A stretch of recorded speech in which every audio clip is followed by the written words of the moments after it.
I'm Nicole Golden, the Executive Director of Texas Gun Sense, and... My name's Joe Platt. I work on the State Government Affairs team at Giffords, the gun safety organization founded by Gabby Giffords. The Texas Coalition to Prevent Gun Violence has been working for months to build an impactful advocacy day at the Capitol. We're going to rally at 11 with survivors, students, doctors, gun owners, all kinds of Texans, and then go inside the Capitol for lawmaker meetings and dropping off literature about our work. Today is just about showing Texas lawmakers that the vast majority of Texans support common sense gun safety.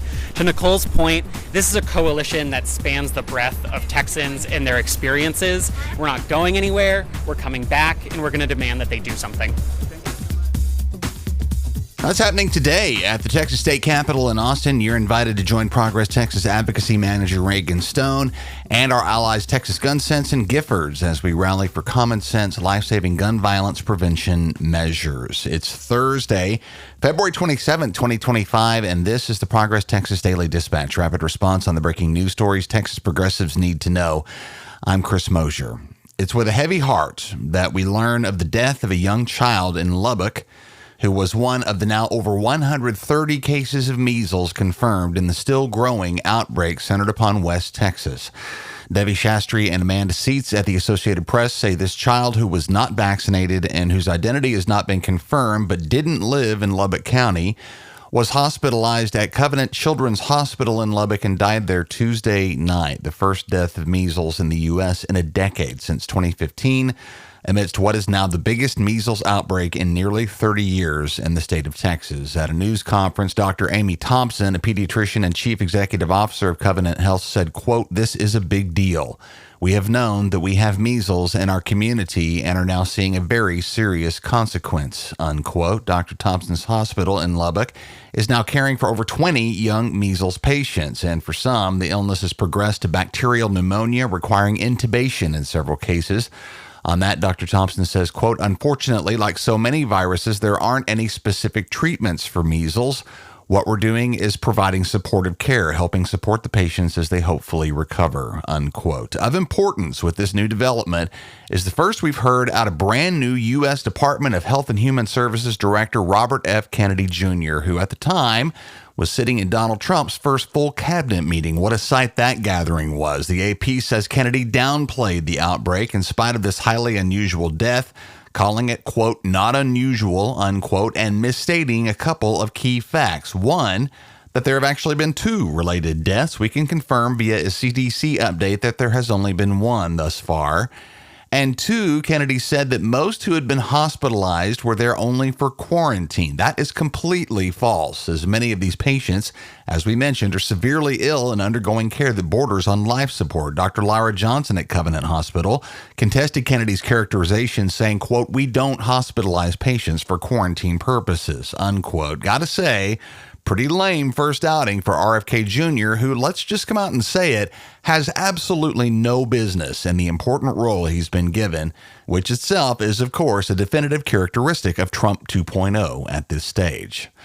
Ellie Quinlan Hodling at the New Republic elaborates here, calling RFK's commentary horrific, especially considering his career as an anti-vax profiteer. She says Kennedy's nonchalant stance here is particularly alarming, considering he's personally made millions of dollars promoting anti-vax rhetoric via speaking fees, dividends from his vaccine lawsuits, and from his anti-vax nonprofit Children's Health Defense. Kennedy's anti-vax nonprofit has been tied to rampant misinformation about the efficacy and safety of the measles vaccine. Throughout Samoa, in particular, that island nation's vaccination rate dropped from the 60 to 70% range to just 31% in the midst of this misinformation campaign. In that same year, the country reported 5,707 cases of measles, as well as 83 related deaths, the majority of which were children under the age of 5. The leaders of the anti-vax movement, with RFK Jr. as their most famous face, actively profit from the spread of false information that leads to disease, misery, and death. Important read on that angle, vital for all of us to understand. From the New Republic, you'll find that link in the show notes this morning.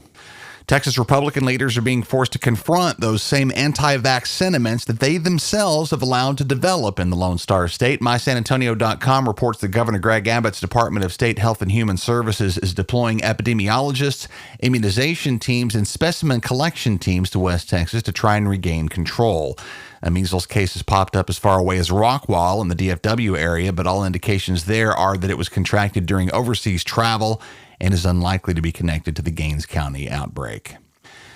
It's not easy to get a fully unanimous vote on anything in the Texas legislature, but that happened yesterday in the state Senate, which voted 31-0 to approve priority school funding legislation that would provide pay raises to teachers based on years of experience, expand a state program that offers raises to instructors based on student performance, and allow educators to enroll their kids in pre-K care free of charge. Jaden Edison and Alejandro Serrano at the Texas Tribune note that senators on both sides of the aisle spoke up in support of SB 26, but also note that the measure does not increase the basic allotment, the bigger pool of state money earmarked for schools, which has not gone up since 2019 despite inflation.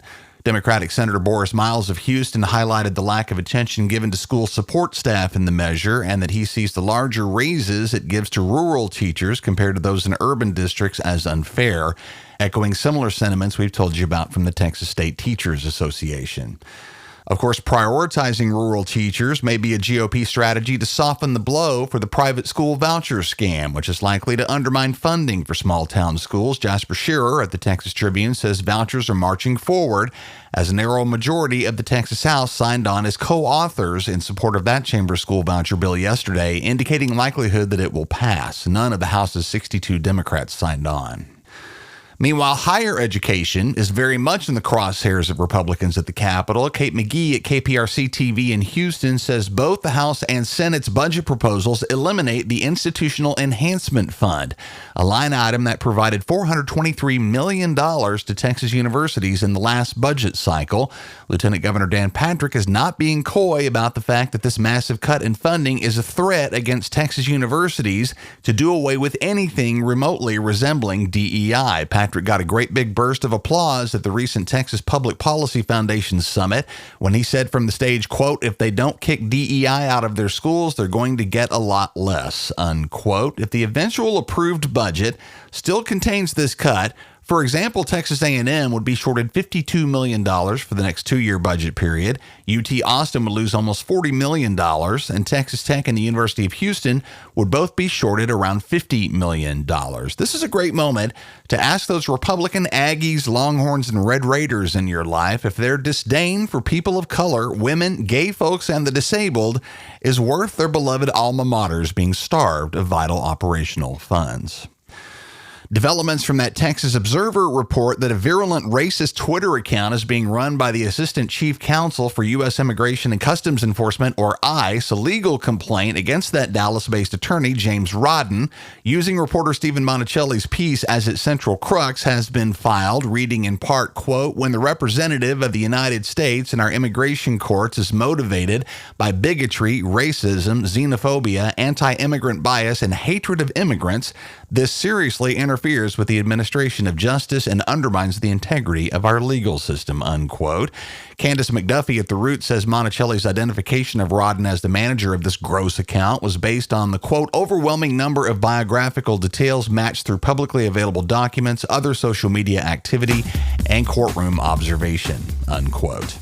Our funding here at Progress Texas is rarely sufficient for us to plan much more than a quarter or two ahead, but the conservative disinformation machine that we oppose has no such obstacle. They've got funding from oil and tech billionaires and religious right-wing activist groups. Our regular everyday listeners form a key component of our funding here at Progress Texas. If that's you, we could use your support as a monthly contributor, and no amount is too small. Go to progresstexas.org/donate. Thanks to Marley McKenzie, Robert Whitehead, and Mary Tatican, all of whom are on the team. We appreciate all of you. For our Austin listeners in particular, but really to all of you, the Amplify Austin Days season is officially underway. This year's early giving period has started.